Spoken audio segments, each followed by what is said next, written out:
All right, folks, welcome back again, round two this morning.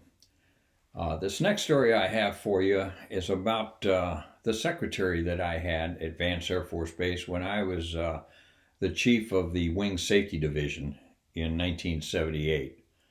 Her name was LaDonna Yunke. I mention her name because I hope to really honor her. She was just a tremendous individual, and I had a lot of fun working for her. Now, I know the verbiage I used, I did work for her. I was in charge of the division, and that was fine. But I had no disillusion who worked for who in that office. At any rate, uh, Miss Y, as we were inclined to call her, had a great appreciation for the operation of that division, more so than I ever did, I suspect. But at any rate, one afternoon I had retired to the officers club on a late Friday afternoon, and Dick Beelan collared me. Now, Colonel Beelan was the commander of the T-37 squadron at that time, and so he came up to me and he says, "Bob," he says, "boy, I wish I had a secretary like yours." And I said, "What do you mean, sir?" And he said, "Well," he said, "I had an issue that I wanted to discuss with you."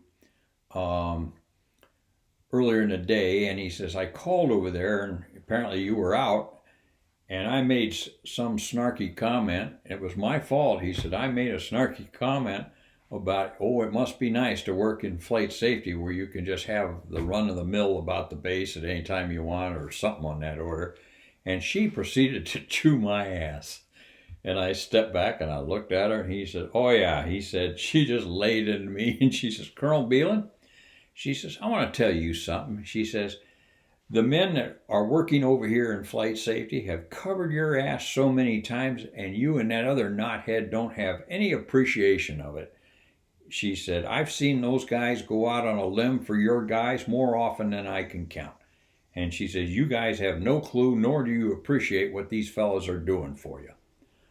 Well, he says, "Man, I wish I had a secretary like that." And I says, "Oh, well, okay then." But at any rate, she was a gem.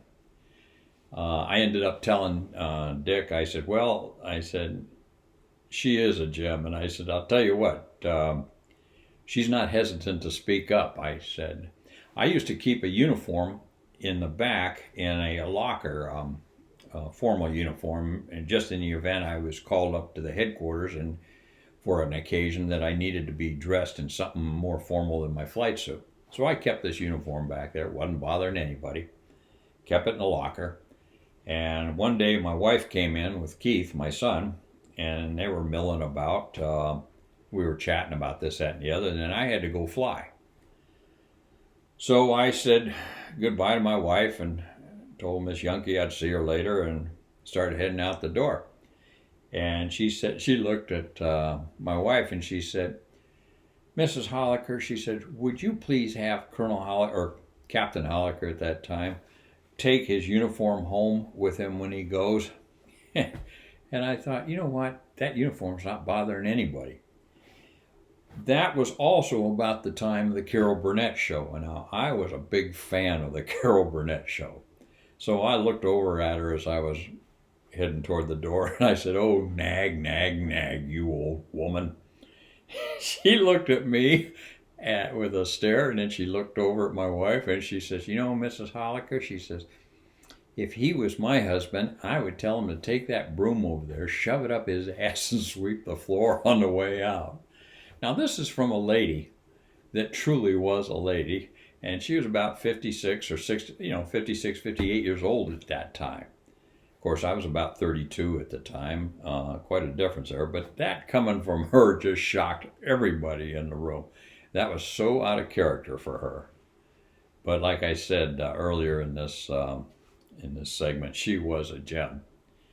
On another occasion, we had a Class B accident at Vance, and the wing commander at the time had called down to headquarters and said, "We know what happened. If you don't mind, we will just conduct the investigation here in-house." And after a discussion, they acquiesced, and we were in the process of conducting our own investigation.